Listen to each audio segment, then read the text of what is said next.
ಮಾತಿರಲಿ. ಮುಖ್ಯವಾಗಿ ನಾನು S P Balasubrahmanyam ಅವರ ದೊಡ್ಡ ಅಭಿಮಾನಿ. ಯಾಕೆಂದ್ರೆ ಎಸ್ ಪಿ ಬಾಲಸುಬ್ರಹ್ಮಣ್ಯಂಗೆ ಮೊಹಮ್ಮದ್ ರಫಿ ಕಂಡ್ರೆ ತುಂಬಾ ಇಷ್ಟ. ಈ ದೇಶದಲ್ಲಿ ನೋಡಿ ಹೆಂಗೆ ಈ ಧರ್ಮದ ಬಗ್ಗೆ ಹೇಗೆ ನಾವು ಆಲೋಚನೆ ಮಾಡ್ತೀವಿ ಅಂದರೆ ಕಲೆ ಮತ್ತು ಸಂಗೀತಕ್ಕೆ ಮನೋಧರ್ಮ ಇದೆ, ಬೇರೆ ಧರ್ಮ ಇದೆ. ಸೊ ಹಾಗಾಗಿ ನನಗೆ ಎಸ್ ಪಿ ಬಾಲಸುಬ್ರಹ್ಮಣ್ಯಂ ಅವರ ಅನೇಕ ವಿಚಾರಗಳನ್ನು ಕೇಳಿದ್ದೆ. ನಿಮಗೆ ಎಸ್ ಪಿ ಬಾಲಸುಬ್ರಹ್ಮಣ್ಯಂ ಅಂದ್ರೆ ಶ್ರೀಪತಿ ಪಂಡಿತ ಆರಾಧ್ಯ ಬಾಲಸುಬ್ರಹ್ಮಣ್ಯಂ. ನೋಡಿ, ಅವ್ರ ತಂದೆ ಇರುವಾಗಲೇ ಅವ್ರ ಪಂಡಿತ ಆರಾಧ್ಯ ಅಂತ ಇಟ್ಟೇ ಬಿಟ್ಟಿದ್ದಾರೆ. ಸೊ ಈ ಒಂದು ವಿಚಾರ ಗೊತ್ತಾದಾಗ ನನಗೆ ಮತ್ತೊಂದು ಏನಂದ್ರೆ ಈ ಸಿನಿಮಾದ ಒಂದು ತುಣುಕು ನೋಡಿದೆ. ಕೇವಲ ಅವರು ಸಿಂಗರ್ ಆಗಿರಲಿಲ್ಲ, ಒಳ್ಳೆ ಮನುಷ್ಯ ಆಗಿದ್ದ, ಅದ್ಭುತವಾದ ನಟ ಕೂಡ ಆಗಿದ್ದ. ನೀವು ಕೆ ಬಾಲಚಂದ್ರ ಅವರ ಒಂದು ಪಿಕ್ಚರ್ ಅವರನ್ನು ಬಳಸ್ಕೊಂಡಿದ್ದಾರೆ. ತುಂಬಾ ದೊಡ್ಡ ಅಭಿಮಾನಿ, ಚೆನ್ನಾಗಿ ಆಕ್ಟ್ ಮಾಡಿದ್ದಾರೆ. ಬಹುಶಃ ಈ ಸಿನಿಮಾದಲ್ಲಿ ತುಣುಕು ನೋಡ್ತಾ ಇದ್ದಾರೆ, ನನ್ನ ಅನಿಸ್ತು ಎಂತಹ ಪಾತ್ರ ಮಾಡಿದ್ದಾರೆ. ಅವ್ರಿಗೆ ಜೋಡಿಯಾಗಿ ನಮ್ಮ ಜೂಲಿ ಲಕ್ಷ್ಮಿ ಅವರು ಮಾಡಿದ್ದಾರೆ. ನನಗೆ ಜೂಲಿ ಲಕ್ಷ್ಮಿ ಚಂದ್ರನದ ಗೊಂಬೆ, ಯಾಕೆಂದ್ರೆ ನಾವು ಜೊತೆಯಲ್ಲಿ ಕೆಲಸ ಮಾಡಿದಾಗ ಚಂದ್ರನದ ಗೊಂಬೆಯಲ್ಲಿ ನಾನು ಅದರಲ್ಲಿ ಬಹಳ ಬಹಳ ಇಷ್ಟಪಟ್ಟಿದ್ದೆ ಆಕೆ ಅಭಿನಯ. ಸೊ ಇದೊಂಥರ ಆಲೋಚನೆ ಬೆರೆಸ್ದಂಗೆ ಇದೆ.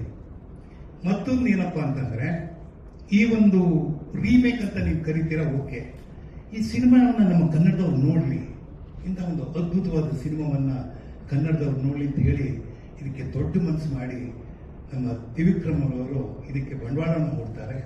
ಅದೇ ಮಸೂದನ್ ಹವಾಲ್ದಾರ್ ಕೈ ಜೋಡಿಸ್ತಾರೆ. ಆಮೇಲೆ ನಮ್ಮ ಸೌಂಡ್ ಆಫ್ ಮ್ಯೂಸಿಕ್ ಗುರು ರಾಜ್ ಇದಕ್ಕೆ ಕೈ ಜೋಡಿಸ್ತಾರೆ, ಗೋಪಿ ಕೈ ಜೋಡಿಸ್ತಾರೆ, ನನ್ನ ಸುಧೀಂದ್ರ ಎಲ್ಲ ಮೇಡಮ್ ಎಲ್ಲ ಮೇಲಾಗಿ ಮಿಗಿಲಾಗಿದ್ದೀವಿ.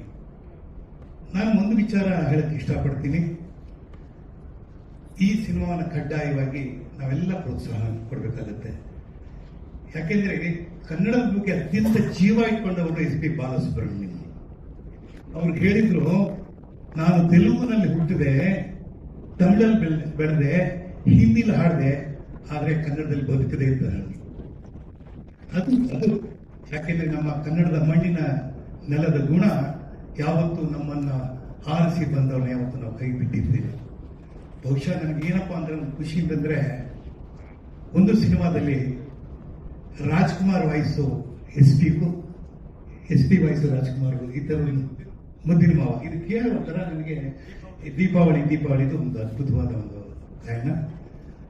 ವೈಯಕ್ತಿಕವಾಗಿ ನನಗೆ ನನ್ನ ಜೀವನದಲ್ಲಿ ಕೆಲವು ಸತ್ಯ ಸಂಗತಿಗಳನ್ನ ಕಂಡಿದ್ದು ಅಂತಂದ್ರೆ, ಈ ಅವ್ರದ್ದೊಂದು ಕೆನರಾ ಬ್ಯಾಂಕ್ ಕಾರ್ಯಕ್ರಮ ನಡೀತಾ ಇರೋದು ಯಾವಾಗಲೂ, ಅದಕ್ಕೆ ಏನೋ ಒಂದು ಎದೆ ತುಂಬಿ ಹಾಡಿದ ಆ ಒಂದು ಸಂದರ್ಭದಲ್ಲಿ ನಮ್ಮ ಕನ್ನಡದ ಎಲ್ಲ ಪುಟ್ಟ ಪುಟ್ಟ ಮಕ್ಕಳುಗಳು ಬಂದು ಹಾಡ್ತಾ ಇದ್ದಾಗ ಹೇಗೆ ಹೊರದೊಂದಿಸ್ತಾ ಇದ್ರು, ಅವ್ರನ್ನ ಹೇಗೆ ಬೆಳೆಸ್ತಾ ಇದ್ರು, ಸಂಗೀತ ಜ್ಞಾನವನ್ನು ಹೇಗೆ ಓದಿಸ್ತಾ ಇದ್ರು, ಇವೆಲ್ಲ ನಮ್ಗೆ ನೋಡಿದಾಗ ಈ ಮನುಷ್ಯ ಇನ್ನೂ ಹೆಚ್ಚು ಕಾಲ ಬದುಕಬೇಕಾಗಿತ್ತು ಅಂತ ಅನಿಸ್ತು.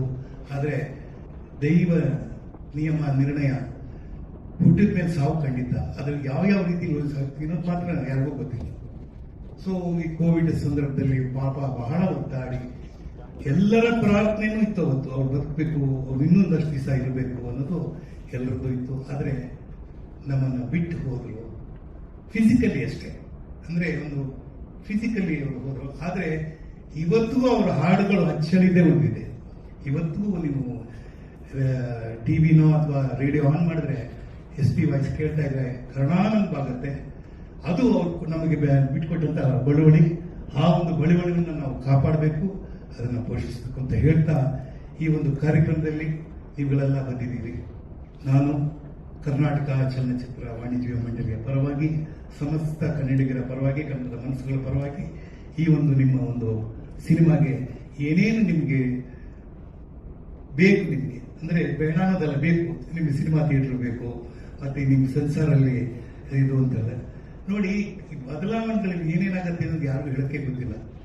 ಒಂದು ಕಾಲದಲ್ಲಿ ಹಸುವನ್ನ ಮನೆ ಒಳಗೆ ತಂದ್ರೆ ಅದೊಂದು ಬಹಳ ಒಂದು ಶುಭ ಲಕ್ಷಣ ಅಂತ ಮನೆ ಕಟ್ಟಿ ನೋಡಿದಾಗ ನಂತರ ಈಗ ನಾವು ಮಹಾಲಕ್ಷ್ಮಿ ಇದ್ರು, ಈಗ ಗ್ರಾಫಿಕಲ್ ತರಬೇಕಾಗತ್ತೆ. ಆ ಗ್ರಾಫಿಕಲ್ ಬರೋದು ಹೆಂಗಿರುತ್ತೆ ಅದು ನೋಡಿ, ಎಲ್ಲ ಗ್ರಾಫಿಕಲ್ ಇತ್ತು.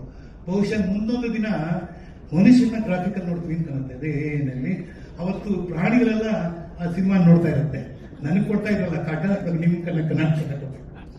ಸೊ ಹಾಗಾಗಿ ಇದೊಂದು ಬಹಳ ವ್ಯತ್ಯಾಸವಾದ ಇಂಡಸ್ಟ್ರಿ.